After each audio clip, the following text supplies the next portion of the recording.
Well, hello ladies and gentlemen, you join me today for the 2023 Toyota Prius Prime. This is the plug-in hybrid one and the 5th generation of the Prius. And for so many years, people like me, car lovers, or really anybody that is slightly aware of cars, the Prius has always been the punchline to a joke. It's been the kind of thing that you own one because you're really saying something about yourself and you're making the sacrifices to have better fuel economy at the, well, real expense of you maybe getting a little bit of mockery. But you know what? I think that joke is no longer applicable because look at this thing. This new Toyota Prius is potentially one of the best looking cars on sale today. There's a couple of details that are involved in the car that maybe make it a little bit questionable, but overall this design, this profile, the simple lines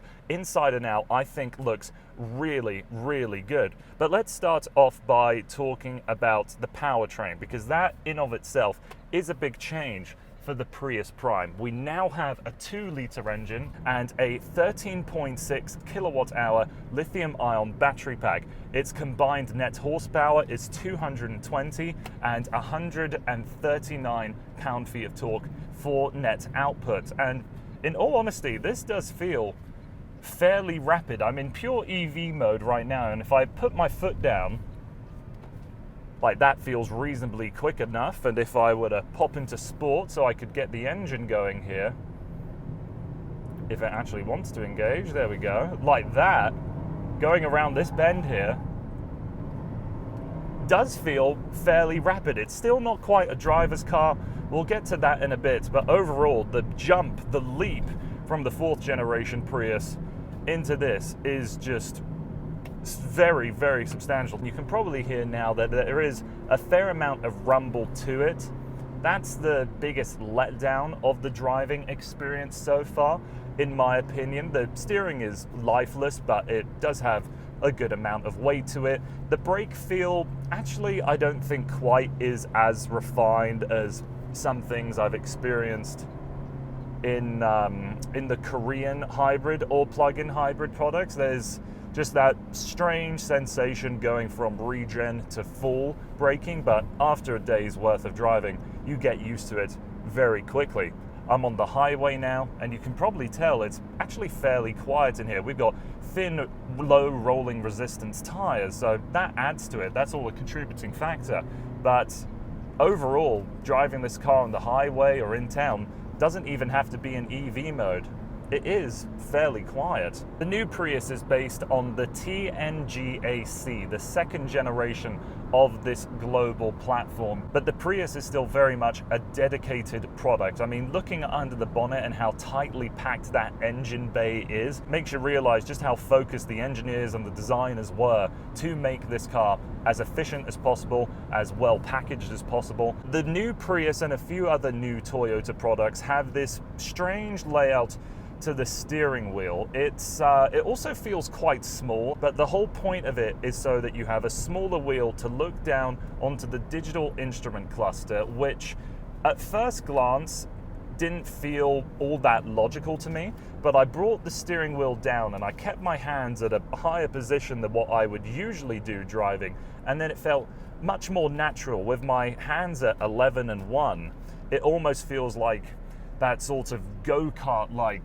driving position. It doesn't say, of course, that this car feels like a go-kart, but this sort of position, it made me feel like it was a more appropriate angle to rest my hands, rest my arms. And overall, as a 6'4" guy, I might look like I'm fairly tight in here, and the jelly bean profile of the Prius is what contributes to its low aerodynamic drag coefficient of 0.27. Not as good as what it once was, but still more than good enough for a compact hatchback.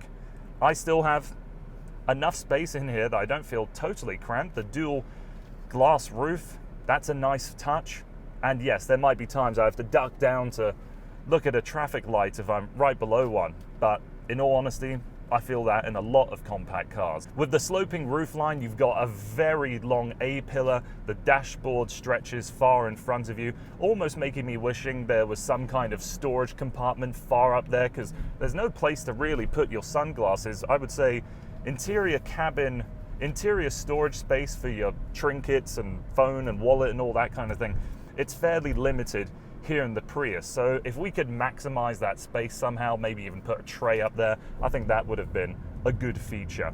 So there's a couple of odd parts of detailing with the Prius. There's a lot of hashtags thrown about the car, like a hashtag wireless phone charger and hashtag hidden storage, in case people didn't know what that was. That's a little weird. I imagine that's the kind of task that Toyota passed on to a summer student or something like that, to make them feel like they are actually part of the design process of the car. Extending that to the back seats, even though I'm fairly happy up here at 6'4", in the rear seats, I'm not so happy back there. Definitely bash my head coming in, can't quite sit upright, and there's not a lot of foot space. So if you are using this as a 4-seater on the regular, hopefully those 4 passengers aren't 6 foot and above. Carrying on with that element of visibility, if you look behind you here, it is a fairly tight rear view.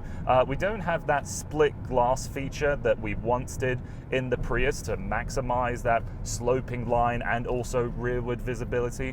And it is, it's a little bit tight, that 3/4 view, not the best, but honestly, after driving it for 30 kilometers, it all felt perfectly natural and didn't feel like I was really making any sacrifices.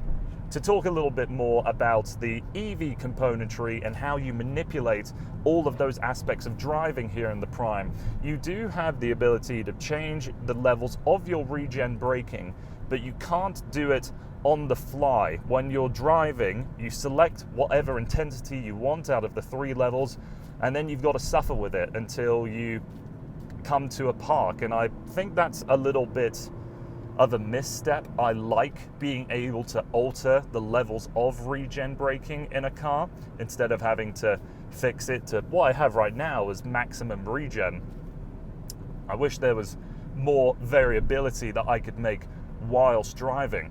With the 13.6 kilowatt hour battery, Toyota claims that you can get 72 kilometers worth of EV range, and we got on the highway with this with a full battery pack, and after 50 kilometers of highway driving, it went flat. So that 72 kilometer range, I think, is very achievable in city driving.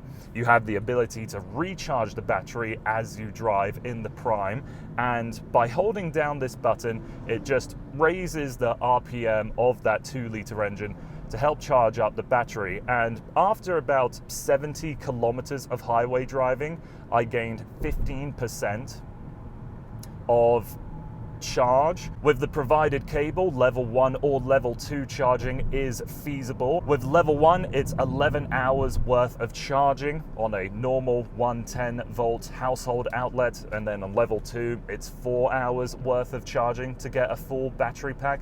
The battery pack is never fully depleted because you need that little bit of juice to get the full horsepower and torque figures. For the trunk space, it's not huge given that it's a hatchback. There's no underfloor storage except for where you throw your cable. Little bit disappointed in that, but the Prius and the Prius Prime have the exact same boot capacity as well. The battery pack lives underneath the rear seats. So if you go with the Prius Prime, it is only front-wheel drive. Currently in Canada, the normal Prius is all-wheel drive only. That might matter to you, but in regular day-to-day driving, the all-wheel drive system that's available in that Prius is really only good to just get you off of the line. Now let's quickly talk about the price of the Prius Prime, because I don't often talk about the price of things in my reviews, because what's affordable to me is different to what's affordable to you and affordable to the next chap. But it is critical to talk about with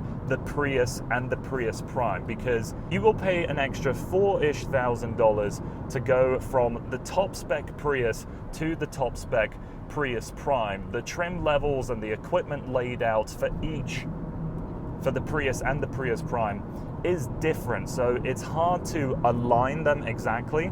But if you look for the top trim of each model, it's about $4,000, and currently in Canada the federal rebate is $5,000 for a plug-in hybrid vehicle if you were to buy it. So really, that's money on the table from the government to get a vehicle where you can have real zero emissions driving for all of your day-to-day commutes.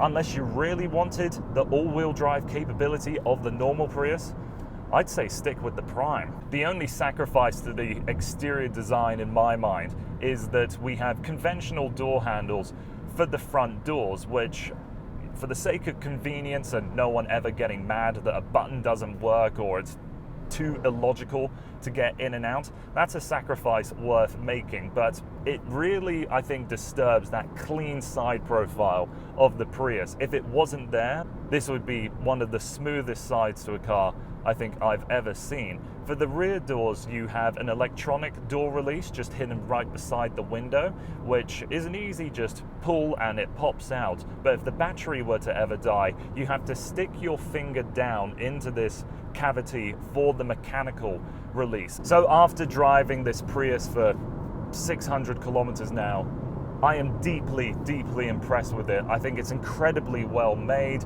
even though the materials might not be as plush. Everything fits together perfectly. We haven't seen or heard a single rattle or squeak in our time. Apart from it being a noisy powertrain on an uphill portion like this, and maybe the regen braking not being up to snuff with some of its rivals, I think this could be the perfect car for a lot of people.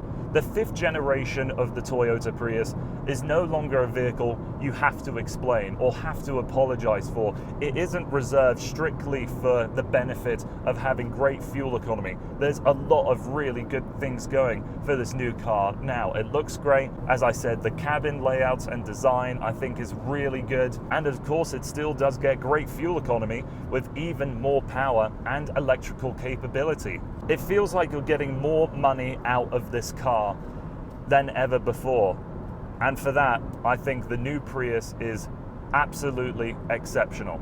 So well done to you, Toyota. I think this is a car that there's a lot of brand reputation riding on it. And in some respects, it's seen as a bit of a flagship. So thank you very much for taking the time to watching this video. And I look forward to seeing you again on the channel soon.